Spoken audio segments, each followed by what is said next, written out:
आणि अनेक गोष्टी सोबत बाल आनंद मेळ्यावर आम्ही खूप मजा केलं होतं.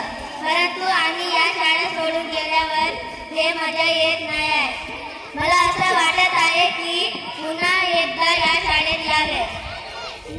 धन्यवाद कावेरी. धन्यवाद नाद्या.